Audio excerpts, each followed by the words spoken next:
Well, we are going to go right into our next paper. And I will introduce Adelina as she's coming up. Adelina Alexe. She is a PhD candidate at Andrews University, where she has studied systematic theology. She is now editing her dissertation, and the working title is Medical Hermeneutics and Meaning in Temporal Theism. She has a bachelor's degree in theology, where she also studied social work and law. She also is diversified in that she has CPE training. Her research interests are in her area that she's writing now, hermeneutics, the intersection of philosophy and theology. So this is very relevant to what we're about. Her paper, Healing the Fragmented Self, a philosophical study in human identity, arrival, and belonging. Adelina, thank you for being with us. Thank you. Just a small correction, the title is meta-hermeneutics and not medical hermeneutics. Nothing to do with medical. It's all philosophy. And I have to apologize, I wasn't able to submit this because it's part of my dissertation and it's still working, publishing progress. Over the past 2.5 millennia, two ontological frameworks have dominated the Western understanding of the human self: Platonic timelessness and Heideggerian temporality. Immutability seemingly satisfies our need for constancy, stability, and arrival, yet it displaces us from our present milieu. Temporality roots us in the here and now, but it appears to do so at the cost of placing our identity on an unhinged axis of time. Blinded by the rising horizon of Heideggerian temporality, timelessness has retreated in the shadow. Yet the heavenly framework of dynamism showers us with both unleashed freedoms and anxiety vertigos. Under the ever-receding horizon of time, is our destiny to always become, never quite at home with ourselves? If there is no fixed and final arrival point, what is it that we strive for in our being? If time is a currency in which we trade, isn't our lot in life as much gain as loss? A ceaseless cycle of death and rebirth, synchronously shaping and losing our identity, like a sculpture always in the making, never to reach completeness.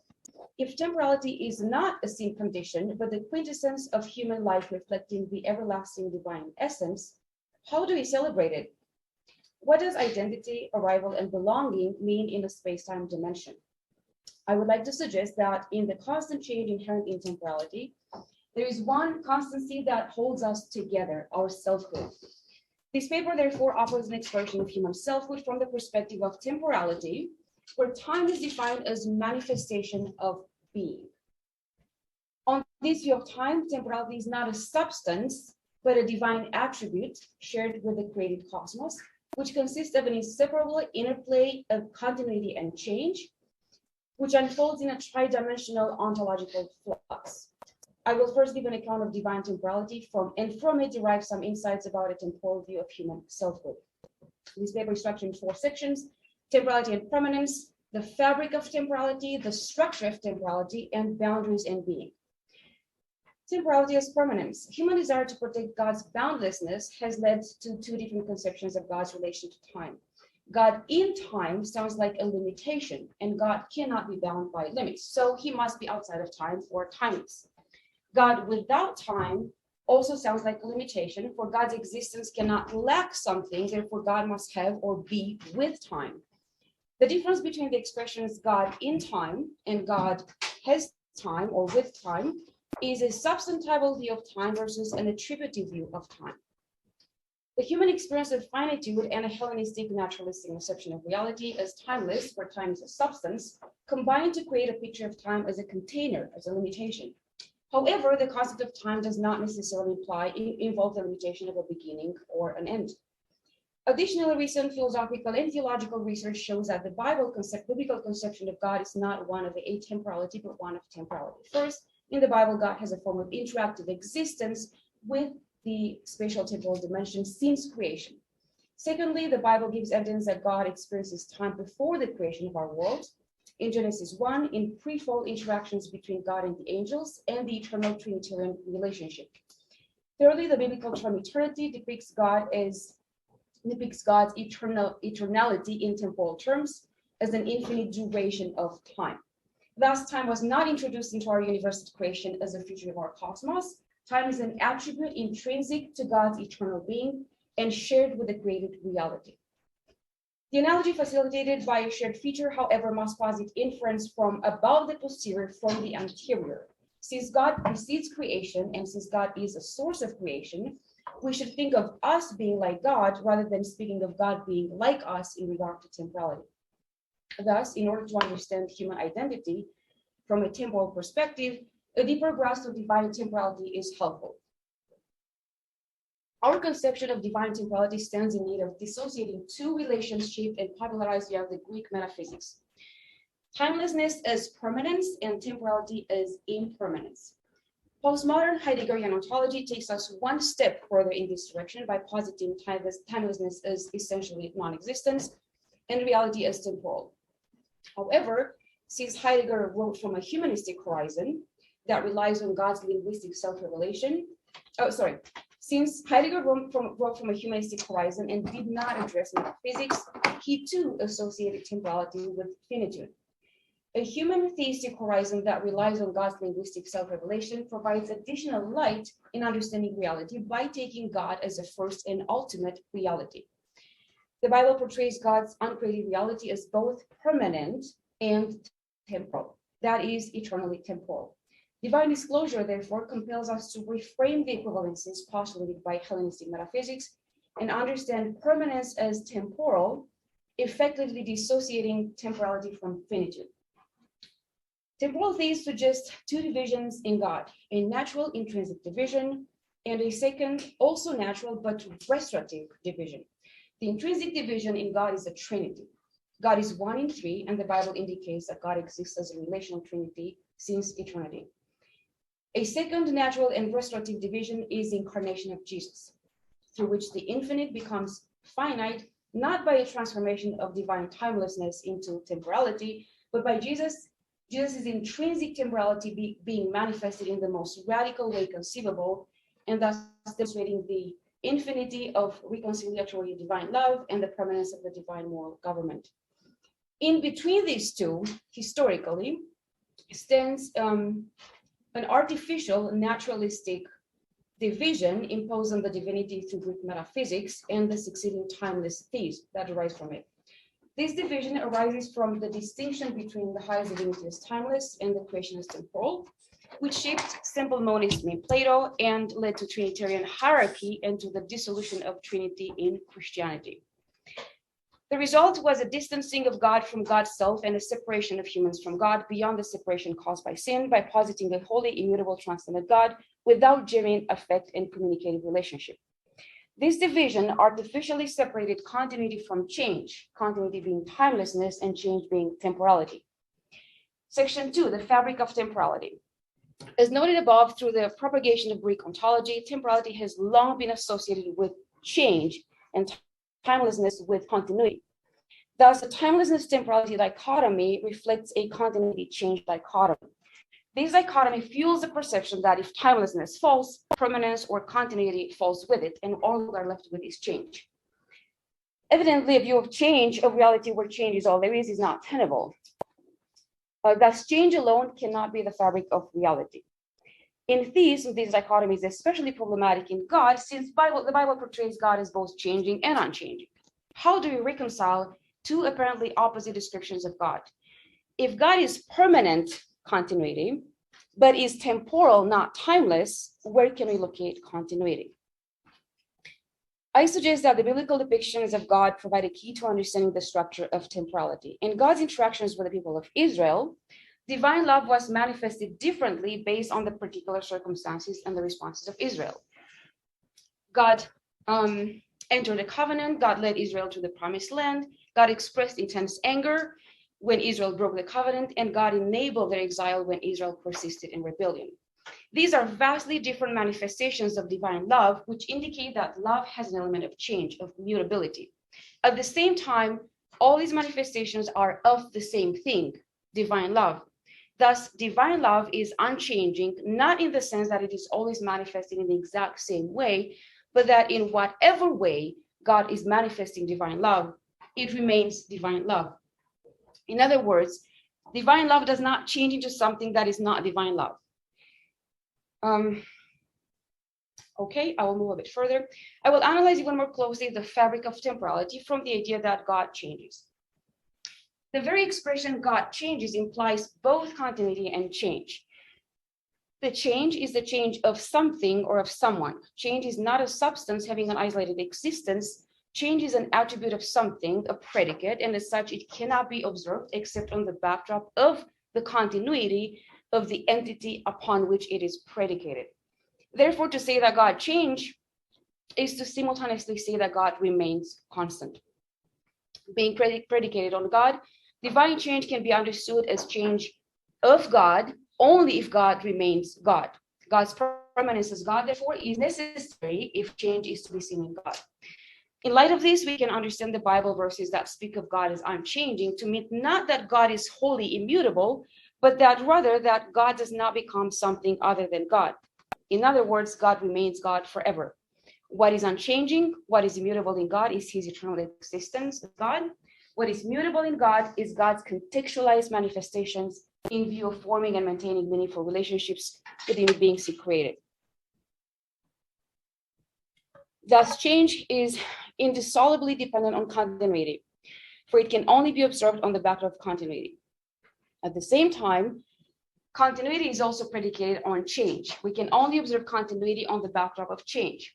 We can see a feature as constant only because it remains constant on the backdrop of change. Change, therefore, can only be seen on the backdrop of continuity, and continuity can only be seen on the backdrop of change. Change shows what remains constant, and the constant shows what changes. Neither change nor continuity are substantives, but attributes, feature of an entity.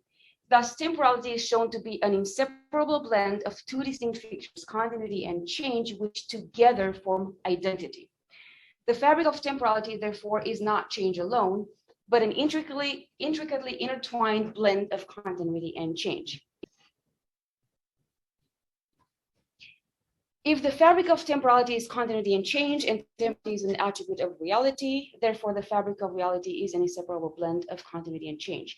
The essence of things, therefore, can no longer be conceived as that which is permanent and unchanging, but rather has to be a blend of continuity and change.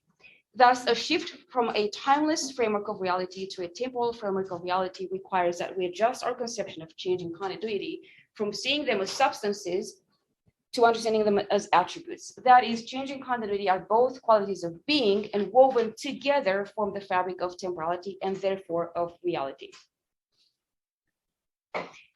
In temporal theism, this view of temporality is easily evident in human selfhood.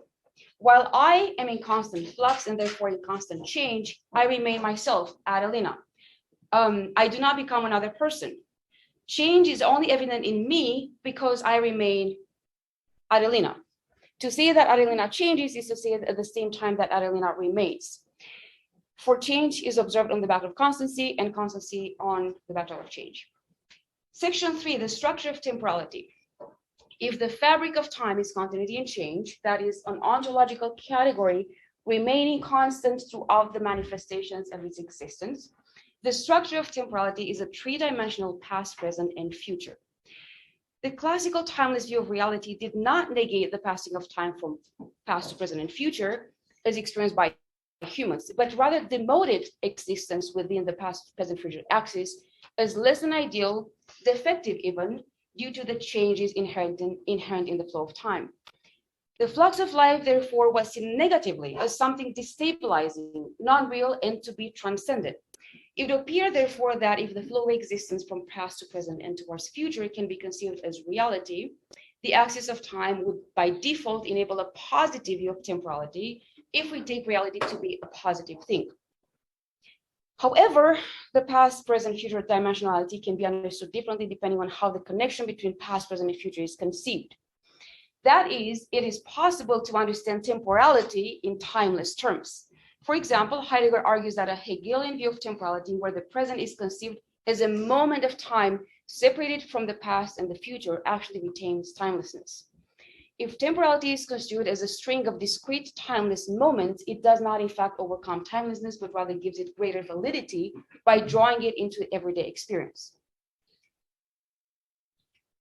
Instead of seeing the present moment as a timeless instant, Heidegger explains temporality as a tri-layered dimensionality where the present integrates the past and anticipates the future. That is, the present, the past, and the future are in a sense the past and the future are in a sense superimposed on the present. In Heidegger, therefore, the past, present, and future are ecstasies of time or modes of time inseparably welded with each other. The present arises from the past, and in doing so opens up the future. The significance of viewing time as layered dimensionality lies in understanding the present as a moment of freedom, where agency is exercised through choice, as articulated by Michael Younger in his dissertation. The past cannot be accessed in a way that allows for change, and the future depends on the present to open up. However, the past informs the present as it is through this vast web of information that it opens up the future in the present. Construed in this way, the present, rather than escaping us, is the very possibility of meaningful existence. Being is becoming, where becoming is no longer something to transcend, but a mode of existence that enables meaning. Rather than being a problem to overcome, being as becoming is the door to identity, fullness, and freedom. To give an example, all my previous selves, who I was at the age of 7, at 10, at 18, and at 30, have not disappeared, but rather are integrated in the constantly shaping present self. However, they're integrated in me in a different way than the mode in which they once existed. So this makes the overlap non-identical. The present me, therefore, is the culmination of all my previous selves, not in the sense that I have overcome and transcended them, but rather that the cumulative effect of everything I have been so far is that which I am in the present. Thus, a view of time as attribute shifts temporality from disabling existence and freedom to enabling existence of freedom. Boundaries of being, the last section, couple pages. This enabling, in order to be truly enabling, must operate on boundaries. For lack of boundaries leads to non-existence, just as much as timelessness and eternal simultaneity. This is indeed our experience of reality, where various ontological categories interact in the created cosmos, and in doing so give contour to human choice. I, a temporal being with intrinsic temporal self-directionality, exist in a fine-tuned universe with an intrinsic temporality exercised deterministically, since the universe lacks rationality and agency, yet powered by divine agency. The cosmic intrinsic motion, in effect, limits my choice since I am part of the cosmos. A level of cosmic determinism, therefore, contours the limits of my freedom. Additionally, the exercise of agency by other humans further limit my freedom. Limited choice, however, rather than being a problem to overcome, prevents decision fatigue and actually enables meaning. Without boundaries, freedom would be overwhelming at best and inoperable at worst. Genuine, meaning enabling freedom, is not independence, but interdependence. Rather than seeking to transcend this interdependent freedom, we need to embrace its potential, exercise it responsibly, and revel in the richness of meaning available to us.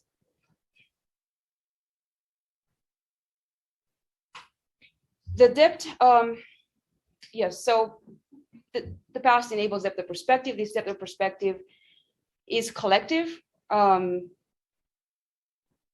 provides rich resources in opening up the possibilities of the future. I have a short paragraph here that I'll summarize in a sentence that the question is, how far in the past do I need to go to understand my present moment? And I think my answer is you can go as far as you possibly can, when also drawing from biblical revelation. So as far as understanding the cosmic story of sin, that impacts the way we understand the present. So our individual past is welded with the communal past of the humanity since origin, and that impacts our present. A couple of paragraphs to conclude. In classical metaphysics and theism, God's boundlessness was conceived as a lack of limitations.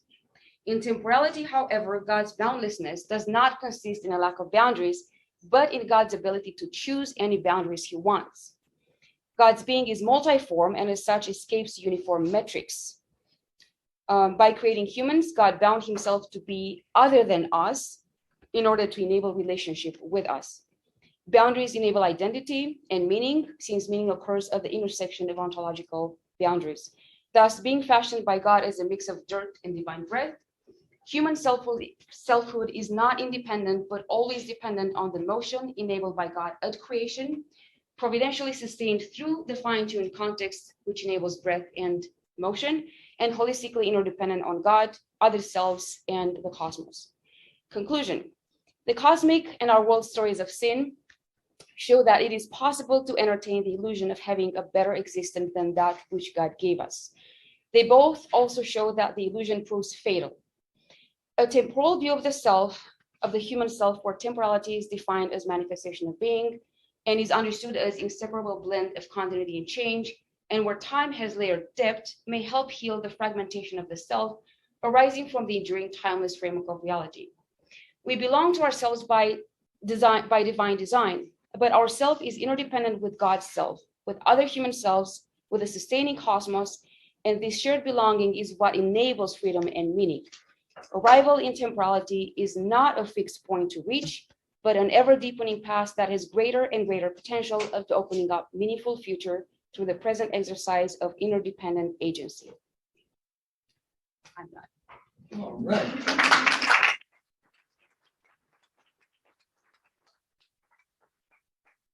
Thank you, Adelina. And we will have a 15-minute break after we have now some 15 minutes of discussion. Who wants to talk? Let's see. I'll go to those who may not have spoken yet. If there is anybody, Matthew. Thank you so much for that paper. It's on a topic that I personally really love, and I really wanted to just get a little bit more information on some of the deeper details. When you talk about change and continuity being woven together as one and the same, I thought your argument for it was very well constructed. But what I wanted to know is, if Adelina, to use how you did in the paper, if Adelina remains Adelina, even when changing, is it the case that no matter how you change, you remain the same Adelina? So there's no ability to change in a way that negates your identity or character? Or does one aspect of us remain the same so that we can distinguish one version of Adelina from another version? And the basis for getting to that is sort of like in God's interactions with humans, where the subject of his changing might be at play, like in Exodus 32, 7-14, where Moses, God proposes his will is one way, and Moses says, no, you can't do that. That would be to change. You can't, you're not that, don't do it. And God doesn't. In what sense do we understand that relationship between change and continuity? Are there limits? And where would that limit be? How would you see that? Well, that's a great question, Matthew. I do have a confession to make. This is very recent understanding on my part on the topic, and it's literally probably a month old at most. And so the way I arrived at this is kind of inductively looking at God changing and unchanging and how that fits together with God. And what I came up with is something that has basic contours. I personally also am struggling or wrestling with understanding how this actually applies. How do we draw contours of continuity, interplay, continuity, change that does not lead us into any extreme and still makes sense in applicability. So I don't know if I can speak on specific instances how it actually applies, and I don't know if I can eventually come up with principles that provide contour to how it applies, to be honest. But I totally get your question, because I have this question about other things that I'm wrestling with, like language, and what does it mean that the Bible is not really change and things like that. So all I have right now is a basic contour. Thank you. Hans. Thank you for this description of fabric of temporality, not as only homogeneous reality, but changing and continuity. It remember when you were speaking of a classical distinction made by Paul Ricoeur between identity even, that is the maintenance of oneself without contextualization, that it thinks gives a better answer, but actually doesn't. In identity, what he calls ipse, that is to maintain oneself in the updating of oneself in a new context. You don't deny yourself, but still you maintain your new self in front of a new context. So I appreciated that. There was really just in the theories of the church. I also like a lot the structure of temporality, because no time can be detached from the others. That remember also a very neat explanation of Benjamin in the thesis on history, when he says a present without the past, which not rescue the past, the death of the past, the death price of the past, is a present that just impoverishes itself and become very triumphalistic and euphoric in at the end empty. So I appreciate both aspects. Thank you very much. I'll have to look at Recur again on this aspect. And yes, I think there's a section that I skipped for lack of time, but there are people who, on both sides of temporality and timelessness, try to bridge the gap between the two by showing how one can be, like, for example, timelessness can have events, but without becoming temporal. So Brian Leftow is a current thinker who writes in this sense, and the way he explains it is that he believes that God has events. He believes out of Boethius that God has events, but that events, because there are zero duration instances of time, don't have processes, and so don't involve change. So that is a view of timelessness that allows for events in God without becoming temporal. But we can make the same argument in reverse, and that's what temporality looks like. That's when temporality becomes timelessness, when we think of it as instances of events that are not connected together. So there is an interesting cross toward, attempt to transition from either sides into the other. Anyway, so the way we understand temporality differs and can be either timelessness, if we understand it as separate moments that have no continuity, or actual temporality, which has that blend. Yes, sir, please. Yes, very good paper, Adelina. A lot of notes I took here, so it's helpful. So we often are, when we talk about identity, we're willing to discuss this when I was 7 years old, and when I was 15, and all that. Can we discuss God the same way? Is God, the God we know today, the same God that was a God 1,000 years ago or longer? If he's emerging, which, there's some interesting, I read recently The Human-Shaped God by Charles Walton. Very interesting. What if we actually took the anthropomorphism seriously?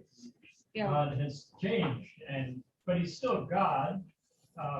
He created things, but then yet maybe he's also different. And I think something that's forced me to think about this is engaging with non-Western philosophy. Hindu philosophy, I lived in India for years, and they're much more willing to embrace kind of mystery and ask these questions and follow through with them, and actually developing rituals and stuff related to this idea that God is changing. And many would argue that's why there's so many we would call idols. In India, we call it polytheism. Most Indians actually don't believe in multiple gods; they believe in one divine force. So I'm just curious what you would think about that. This idea that God is actually changing. Is he the same God, or is he? Well, that's the kind of the irony of this, is that you're the same while all constantly changing. So if we understand changing God is real, then indeed he changes. But I see, looking at the Bible, I see multi-form expressions of God. If I take them seriously, God is a dove, and he's a fire, and he is all these different things. And so that is what allows me to posit temporality in God without bounding him, because his boundlessness is not lack of boundaries, is that he has any boundary he wants. So I don't know what all the boundaries of God are. Like, he may take, in an infinity of time, he may take an infinity of different forms to different creatures, but I have to allow for the possibility of that without having to determine what those are. based on the little data that we have from the Bible, I would say. So, yeah, I don't see that. I don't see that raising any problem for, in any way that changes my traditional view of God, actually. But an undergirding element I hear is God actually changing, or is it our perception?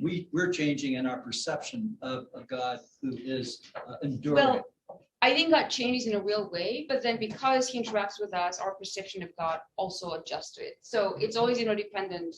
And so we're always also changing the process. But I don't think we're projecting that on God, if that's what you're asking.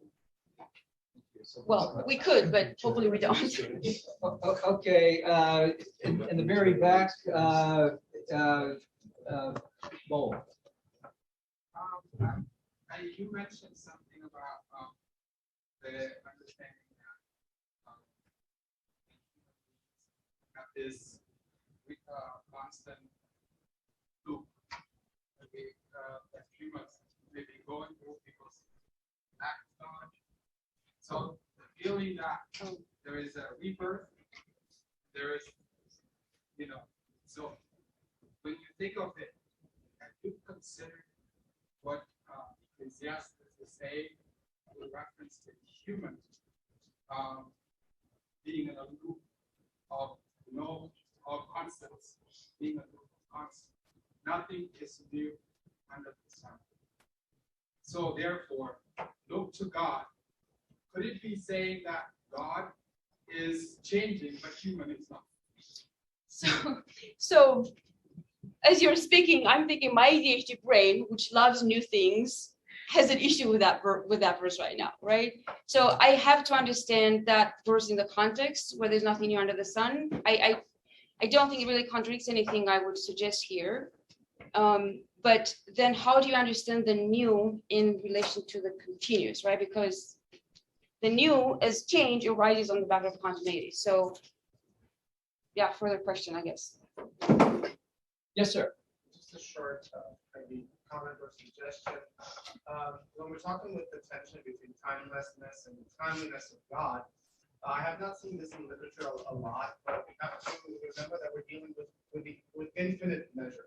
Yeah. And this is different than dealing with finite Right. measure.